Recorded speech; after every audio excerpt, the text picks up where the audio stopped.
Esto es Ficción en la Ciudad, con Natalia Vigón Rufa y Leo Espina.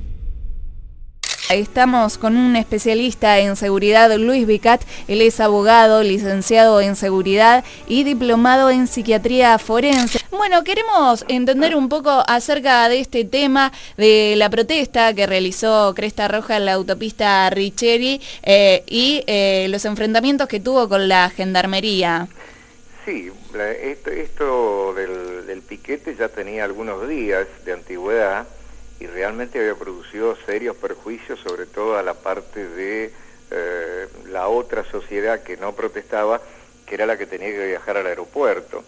Luego se logró pactar, aparentemente de palabra, la liberación de un par de carriles de la autopista para que justamente se pudiera ir y venir, aunque sea más lentamente, y esta suerte de tregua se vio interrumpida hoy a la mañana. Bueno, aparentemente hubo un juez que ordenó el desalojo y entonces le ordenó a la gendarmería que produjera el desalojo de los carriles, ya no de los manifestantes, que podían seguir manifestando a la vera de la autopista. Y así se hizo, se cumplió la orden.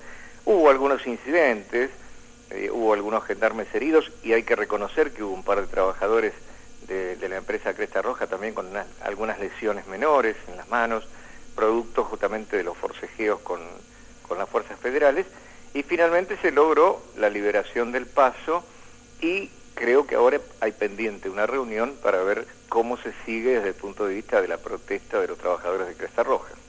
Ahora, con este tema porque mucha gente está hablando hoy en día de volvió la represión y que porque los gendarmes sacaron a la gente de Cresta Roja de arriba de la autopista, a nivel legal, ¿hasta dónde llegan los derechos de los manifestantes y los derechos de los que no están manifestando, que necesitan, en este caso, pasar al aeropuerto o salir del aeropuerto? Excelente tu pregunta, excelente, porque me permite poner blanco sobre negro sobre este tema, porque hay una cosa romántica del pobre trabajador que tiene derechos a incidir sobre el resto de la sociedad por su pena, que no porque por menos grave debe incidir negativamente, porque hay derechos constitucionales, y uno de los derechos constitucionales que el piquete vulnera es el derecho a transitar libremente.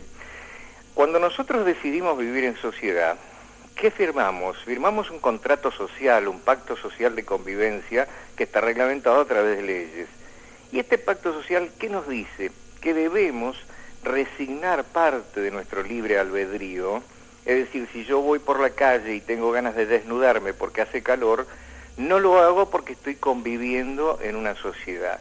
Si veo una señorita y se me ocurre violarla porque es bonita, no lo hago porque estoy viviendo en sociedad y hay normas sociales que están pautadas que deben ser respetadas.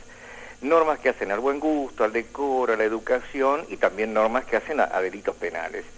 El derecho a la protesta existe también y está constitucionalmente reglamentado. Hay derecho a peticionar a las autoridades y esto incluye el reproche, pero el reproche nunca puede avanzar sobre los derechos de terceros. Allí es donde el reproche comienza a ser ilícito.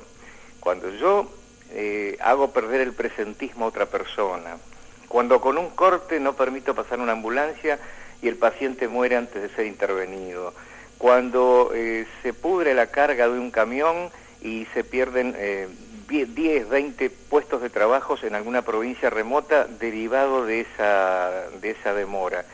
Allí es donde la protesta pasa a ser un problema. Yo creo que se habla de un protocolo, me parece que la vicepresidenta en eso ha sido muy clara y muy coherente en decir, bueno, si hay una situación similar, volveremos a actuar de la misma manera, por supuesto, desde ya respaldado judicialmente el Ejecutivo. Pero no se puede avanzar sobre los derechos de particulares que nada tienen que ver con una situación que es absolutamente entendible desde el punto de vista del trabajador. Porque Cresta Roja fue una empresa que funcionó muy bien, mientras era inyectada con subsidios que le permitían vender a muy bajo costo acá y a muy alto costo en el exterior. Un pollo en Venezuela parecía un pollo bañado en oro. Y bueno, cuando esos subsidios se dejaron de dar, inmediatamente se produjo el gran problema de que estaban sobredimensionados en personal, y allí, cuando la producción se hizo más difícil, se produce esta situación de casi de crack. Ojalá que de alguna manera, porque en realidad la producción avícola es una producción que es muy buena, no debería dar pérdida. Claro, estamos en Argentina, nosotros recuerden que YPF fue la única empresa del mundo petrolera que dio pérdida. Pero en realidad, si seguimos las reglas de la sana lógica, la industria avícola, la industria porcina, todo lo que signifique comida, debería ser algo redituable. Ojalá de aquí en más se pueda llegar a una solución que satisfaga a las dos partes medianamente y que no hagan que nuevamente se produzcan este tipo de disturbios, porque ya les digo, tienen derecho a protestar, lo que no tienen derecho es a dañar a sus congéneres con la protesta. ¿Qué es lo que se debe hacer en este tipo de cuestiones? Porque... A ver, lo primero que se debe hacer es tener cuidado con lo que se llama palabras gatillo. En una época cuando la represión en sí misma, cuando es legal, cuando yo reprimo para hacer cesar un delito, cuando un policía tiene que dispararle a un delincuente, eso es una represión legal para salvar una vida de un rehén o lo que fuere. No hay que confundir o generalizar, a veces en forma ignorante y a veces en forma aviesa, intencionada, la palabra represión con lo malo. Hay una represión que es potestad del Estado y que es obligación del Estado reprimir el delito para proteger la salud de quienes habitamos el suelo argentino. Entonces, que exista represión legal está perfecto. Lo que no debe volver jamás es la represión por fuera de las normas legales. Y con esto sí tenemos que tener mucho cuidado. Hasta ahora y hasta donde yo he visto o conozco, no hay casos de represión ilegal. Los únicos casos que ha habido hasta ahora son de esta suerte de represión muy light, de alguna manera casi como fue la revolución de las rosas en Portugal en su momento, una cosa muy suave que no ha habido cargas ni embates como en otros tiempos hemos visto por parte de las fuerzas federales.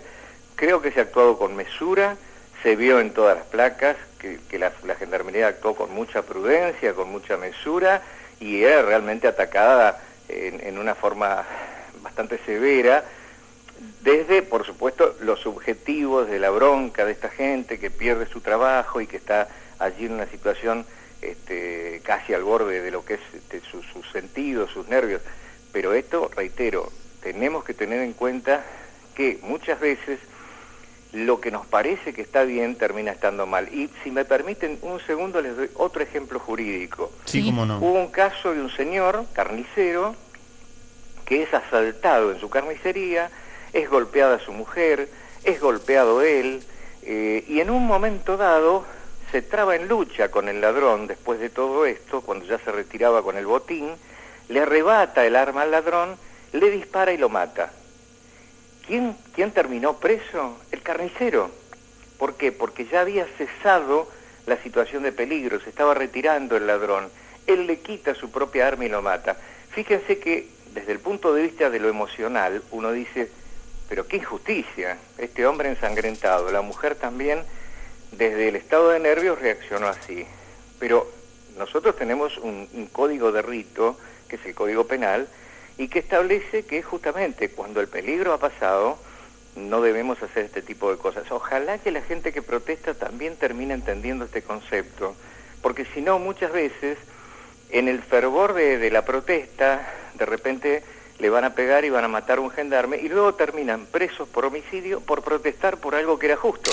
Bueno, si la agresión es desmedida por parte de las fuerzas federales, si no hay una proporción entre lo que significa, si pasa a ser una represión desmedida, por supuesto la tarea, la sanción administrativa y o penal les va a corresponder a las fuerzas federales. Y si la reacción es desmedida por parte de los que protestan, van a tener las mismas figuras penales que tendrían las fuerzas federales, es decir, van a ser culpables de lesiones, homicidio, lesiones gravísimas, daños, etcétera, ¿no? Ficción en la ciudad. AM810, Radio Federal.